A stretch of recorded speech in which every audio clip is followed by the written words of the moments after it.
I think we all know about the Damian Lillard trade at this point, and while a lot of the talk was on Damian Lillard going to the Milwaukee Bucks, I think we kind of forget about the Phoenix Suns who snuck in there too.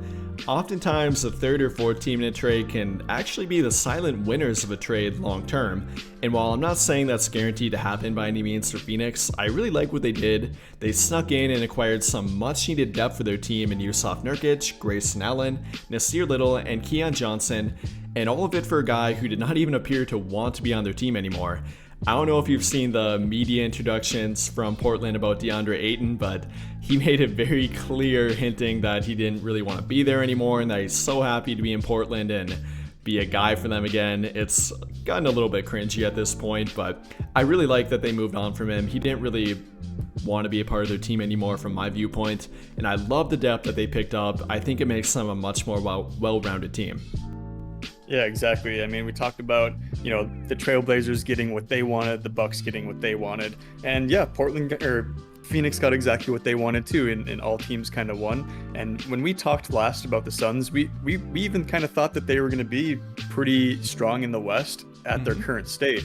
And we didn't even expect something like this where they could even elevate it even more. And they snuck on in there. They did just that. They addressed some defensive concerns. And I think, you look at the Suns right now and the way they sit, they did exactly what they wanted to do with moving Ayton. There was all that drama, last year. Was that last year or 2 years ago with the Pacers signing the max?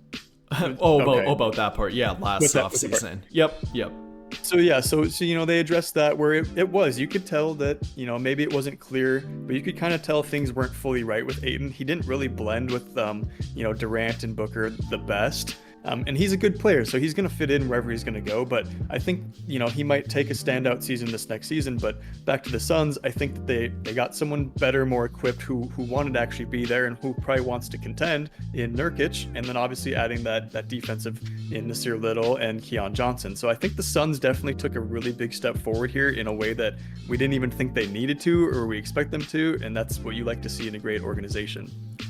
We definitely, when we talked about them last time, we did view them pretty highly, and I don't think there's any way that you could not.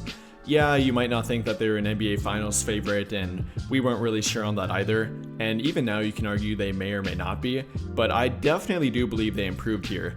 Again, no more DeAndre Ayton. They traded him for depth rather than having him in a borderline star to be viewed as kind of their fourth option, and it really didn't make sense to keep him around for that.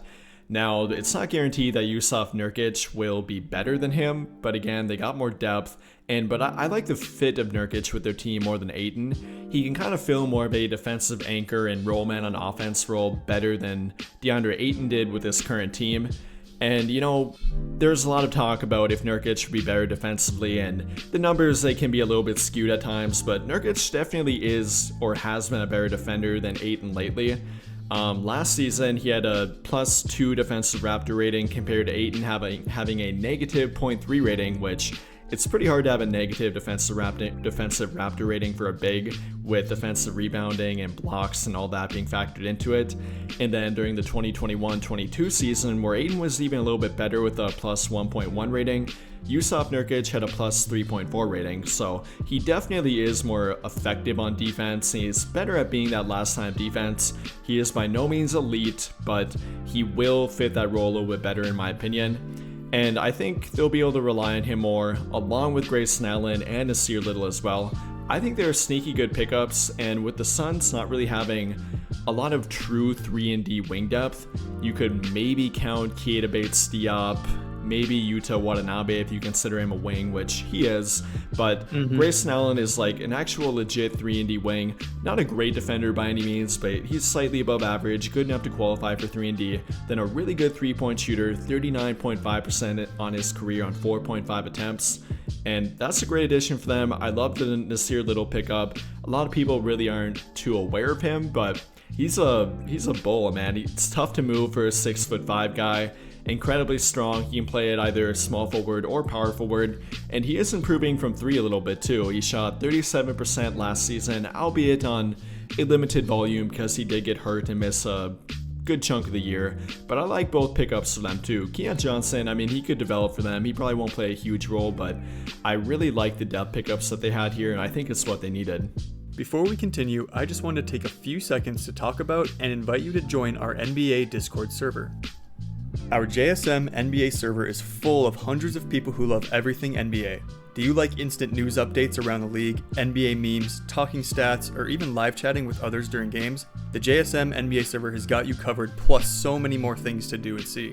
Come check out the JSM NBA server for free. We'd love to see you in there. The link will be in the description below. Now let's get back to the video.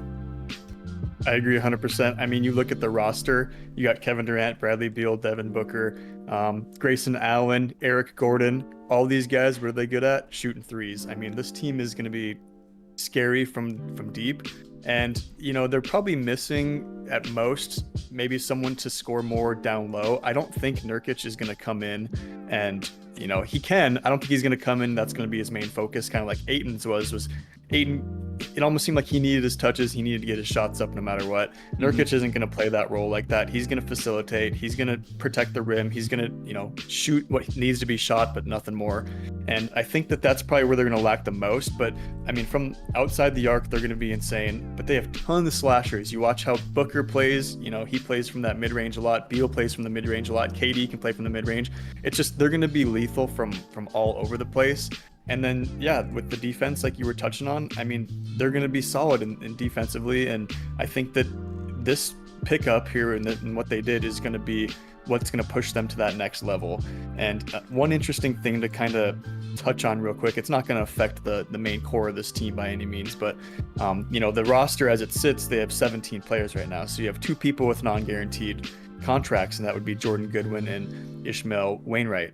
So it'll be interesting to see how that kind of plays out and what the finalized roster will be. But I think it'll be basically everyone you touched base on there.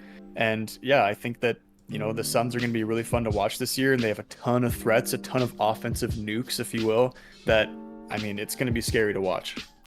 Yeah, 100%. I mean, yeah, that could be something to watch out for here, who they're going to cut. Probably the partially guaranteed contracts of Wainwright and Goodwin. Maybe they'll bring Goodwin back on a two-way contract after that if they would waive him. I mean, it could be somebody like a Chimezie Metu now, or who knows. But regardless, I really like the additions for them. And you touched on how Jusuf Nurkic doesn't need as many touches in the post compared to a DeAndre Ayton. And I really like that for them too, with how much of the offensive volume that Kevin Durant, Devin Booker, and Bradley Beal alone are going to take up. There's not going to be a whole lot left for a guy down low in the post, and Nurkic will be fully aware of that. They're by no means going to run their offense through him, even though Frank Vogel does like to have a post-up big. I mean, he can definitely do it. I mean, Nurkic at one time was a 20-point per game guy, nearly, and so they can go to that if they're ever dealing with an injury or just want to add a little variety to their offense. And I like the fact that he's been shooting a little more from three lately. I mean, I'm not sure we can count him to be reliable, but that's something that DeAndre Ayton could definitely not do. Nurkic did knock down 36.1% of his threes on 2.3 attempts last season, and if he can provide any kind of reliable floor spacing for them, that makes their offense even more deadly. I mean, you're gonna have to constantly be paying attention to Kevin Durant, Booker, and Beal at all times, and then if Nurkic can do that too, you're not going to be able to sag off your rim protector and have him play in the paint. You're going to have to come out and guard Nurkic, and that makes him even more difficult to defend.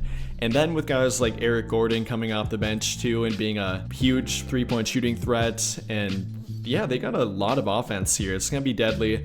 I like that they added more defense as well.